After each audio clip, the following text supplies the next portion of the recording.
Hey everybody, welcome to the tiny mess of a kitchen. So today we're going to be making homemade ricotta cheese because I have cookbook salon tomorrow and we're cooking out of the Lost Kitchen cookbook, which is right here. And it looks like this, the cover. Oh, you can't see the cover because I have what everybody's bringing. But anyway, I am going to be making Mediterranean mess, which is, let me show you what it looks like. It's actually a tomato dish. Here it is. And because I love those Jerusalem salad type things, so it's got tomatoes, feta, olives. And then I thought, wouldn't it be nice to be laid on a bed of homemade ricotta cheese? So I decided to make it. So the ingredients that you need for ricotta cheese are 1.5 tablespoons of lemon juice. I've got 3 cups of milk, whole milk. It was frozen, that's why they're in these jars, so I'm thawing it.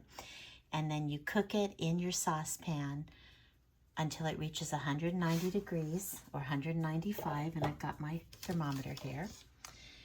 And when it reaches that, you take it off the heat, put the lemon juice in so it starts curdling it, and then you put it in your cheesecloth for 60 minutes to drain.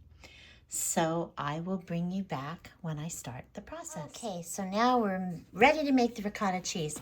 I've got my 3 cups of whole milk.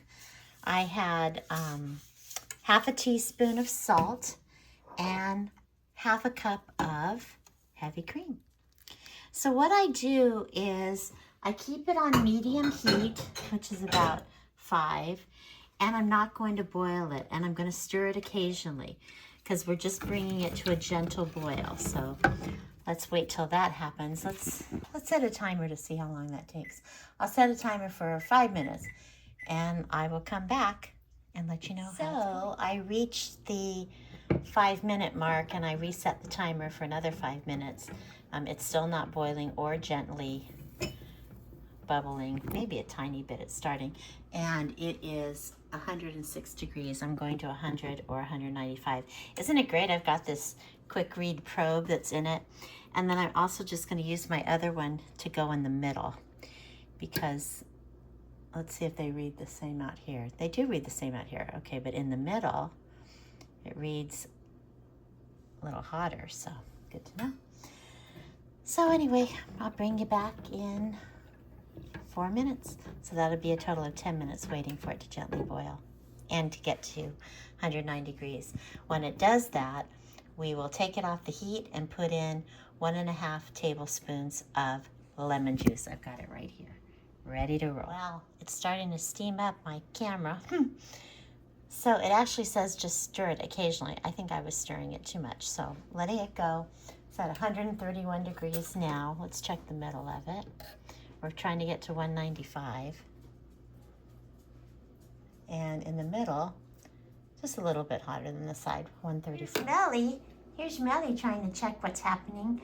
Yeah, am I making cheese? Yeah, I am. Okay. Now we've gone 10 minutes. It's at 149 degrees. Give it a little stir. Can you see what a tiny mess of a kitchen I have? That's why I call it the tiny mess, because I have a lot of baking supplies and I haven't bothered like cleaning anything up. And then look at my dogs. Hi guys. Aren't they so cute? We're up to 160 degrees. Exciting. So I have cookbook salon tomorrow. I'm very excited about making my own ricotta, mainly because I made homemade pizza sourdough crust with the mother dough that I had started. I had vegetables. My friend AJ had grown tomatoes. I used those to make homemade tomato sauce. So when I presented it to my son, I was like, I made everything from scratch. And he's like, except the cheese. And I thought, fine, I'm going to make cheese. So that started me on this journey to make ricotta. I'm not even sure I like ricotta, but if it's like cottage cheese, I'm going to like it. I think it'll be great. I have this recipe that I got from my friend Lisa Thacker, and she made these ricotta lemon cookies that were to die for. So I'm thinking I'd like to make those too. But anyway, I'm going to use this at Cookbook Salon. I'll put the link at the end of the video. Oh, 171, but we want to keep going. I don't know how to reset this so it's higher than 170. Anyway, what was I gonna say? Cookbook Salon, Lisa Thacker, that I plan on making these cookies that were so good. Oh, no. So what happened was, here, let me see what I can do about this. I don't know how to reset this. Okay. There we go. So there's this woman in the cookbook salon, Jackie, who wanted an easy recipe to make. And I'm making the Mediterranean mess, which is kind of like a Jerusalem salad. So I thought, oh, well, if she wants something easy, I should give her that to make, and I'll make something else. But I started thinking, you know, maybe I'll just use my homemade ricotta and put some the tomato Mediterranean mess on top of it. It'll be a little bit different in case she isn't able to make it for some reason, because she was really feeling slammed for time. And I don't want to miss out on having a Jerusalem style salad, because I just love those cucumbers and purple onions and tomatoes and like nice olive oil and vinegar dressing. So on top of a bed of ricotta cheese, that sounds amazing. Okay, I have 1 more minute left, and I will have been cooking this 15 minutes. So once it gets to 190, it's at 181 right now, I will put in the 1.5 tablespoons of lemon juice, stir it gently twice, take it off the heat, and they say just let it sit for, why isn't this changing temperature? Let it sit for 15 minutes. Ooh, I'm at 186. It's getting there, 187. Okay, we want it between 190 and 195. Just hit 190, okay. Let me turn this off. So then I'm going to, was it gently boiling? So now I'm going to wait till it gets to 190 on the other one. This one, let's see. I have 2 probes in here. I don't know why this one stops working. I don't know if it needs new batteries or I'm not doing something right. 191, 192. I guess it is gently boiling. I see a little bit of bubbles. Gently stir it. 190. Okay, so 15 minutes. It takes about 15 minutes on medium heat to get it to the right place. So I'm going to turn it off. I'm going to take 1.5 tablespoons of freshly squeezed lemon juice. There's 1. There's 2, half. I'm going to gently stir it twice. And then I'm going to take it off the heat.